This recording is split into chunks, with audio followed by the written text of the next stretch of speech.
Bongo kuna kitovu cha raha, hiki kinaitwa nucleus accumbens. Hilo jina hata ukilisahau usiwe na shida. Kumbuka tu kuna eneo kwenye ubongo linashughulika na nini? Na raha. Sasa kwa asili hili eneo huwa linaamshwa na mambo yafuatayo. Kwa asili: moja, hamu ya kula, hamu ya kufanya ngono na matendo ya kimwili ya kustarehesha. Lakini pia linaweza kuamshwa na ushindi au mafanikio fulani. Lakini kwa namna isiyo ya kawaida, hili eneo linaamshwa na madawa ya kulevya, kubeti. Wangapi wanaelewa kubeti?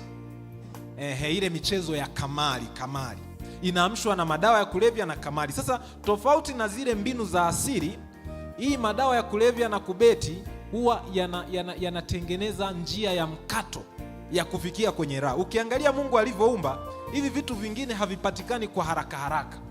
Lazima kuna jitihada fulani mtu utafanyaje, utaipitia ili kuvifikia. Hata kula tuliambiwa tutakula kwa nini? Kwa jasho. Maana yake reward au ile furaha huwa inapatikana baada ya matokeo ya kuhaso. Sasa haya madawa ya kulevya yana bypass ile system.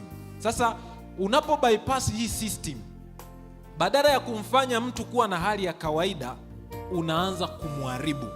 Maana yake kwa kadri yanavyokuinua juu kwa haraka, ndivyo yanavyokushusha chini zaidi ya kiwango cha hali ya kawaida. Kwa hiyo ili urudi kwenye hali ya kawaida, utahitaji booster ya haya madawa ya kulevya. Ndio maana watu wanajikuta wameingia kwenye nini? Uraibu. Maana yake yanakunock out of control. Kwa hiyo unakuwa wewe si unayeamua, lakini ile hitaji, craving ya ile dawa inakupelekea huko. Sasa hali hii ndivyo ilivyo katika sukari. Sukari rahisi inapoingia mwilini inafanya kazi sawa na madawa ya kulevya kwenye mfumo wako wa fahamu, na huu ndio msingi wa uraibu wake. Mtumiaji wa sukari aliyezoea sana huwa anapoteza uwezo wa kujidhibiti na anakuwa mtumwa wa hamu na shauku ya kutumia nini jamani? Sukari.